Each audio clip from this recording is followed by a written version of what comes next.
नमस्कार स्वामी भक्तांनो, स्वागत आहे तुमचं पुन्हा एका नवीन व्हिडिओमध्ये. जय जय श्री स्वामी समर्थ. स्वामी भक्तांनो, स्वामी सांगतात की दिशा आणि ऊर्जा यांना अनन्यसाधारण महत्त्व आहे. अनेकदा दक्षिणमुखी घराचं नाव काढलं की लोकांच्या मनामध्ये भीती निर्माण होते, परंतु योग्य आध्यात्मिक उपाय आणि नियम पाळले तर याच दिशेला आपण प्रगतीची दिशा देखील बनवू शकतो. तर मग चला आजच्या या व्हिडिओमध्ये आपण जाणून घेऊयात पंचमुखी हनुमानाची स्थापना करण्याचा एक प्रभावी उपाय. मित्रांनो, दक्षिण दिशा ही यम आणि मंगळ ग्रहाची दिशा मानली जाते. या दिशेला खास करून नकारात्मक ऊर्जेचं प्रवेशद्वार म्हटलं जातं, परंतु जर या द्वारावरती संकटमोचक हनुमानाचं वास्तव्य असेल तर सर्व दोषांचं निवारण होऊन तुमच्या घराचं संरक्षण होतं.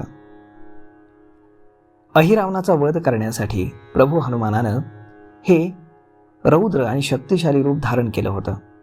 या रूपातील 5 मुख केवळ 5 दिशांना नाही तर 5 वेगवेगळ्या शक्तींना दर्शवतात.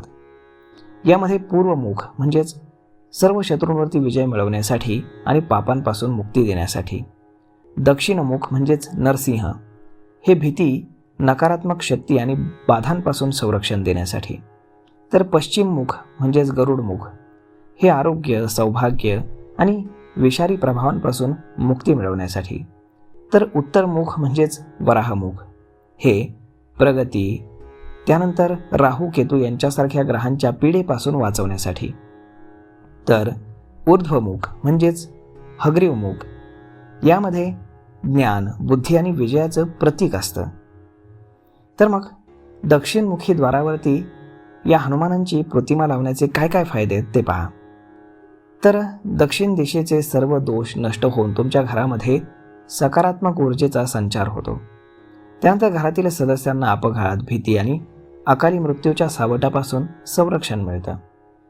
हनुमानजी हे मंगळ ग्रहाचं आराध्य दैवत असल्यानं दक्षिण दिशेचा अधिपती मंगळ शांत होतो आणि घरातील कलह थांबून सुख समृद्धी तुमच्या घरामध्ये नांदते.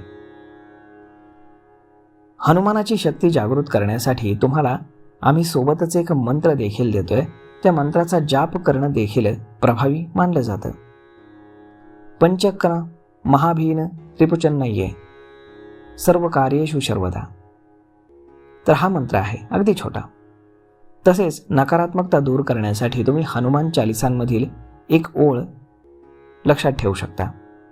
भूत पिशाच निकट नाही आवे, महावीर जब नाम सुनावे. त्यामुळे मित्रांनो, जर तुम्ही पंचमुखी हनुमानाची प्रतिमा दक्षिण दिशेला लावत असाल तर काही चुका आपण टाळायला हव्यात.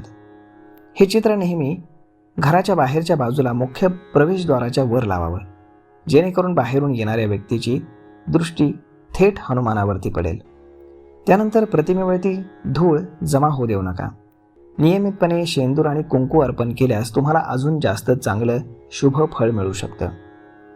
हनुमानांची प्रतिमा असेल तिथे स्वच्छता आणि सात्विकता राखणं अत्यंत गरजेचं आहे, हे लक्षात ठेवा. तर मग स्वामी भक्तांनो, अशा पद्धतीनं घराच्या मुख्य दरवाज्यावरती दक्षिण दिशेला जर तुम्ही हा बिनखर्ची उपाय केलात तर अगदी तुमच्या घरातील जी सुरक्षा आहे ती अभेद्य होऊन जाईल आणि कोणत्याही प्रकारचा त्रास तुम्हाला कुठलीही शक्ती देऊ शकणार नाही.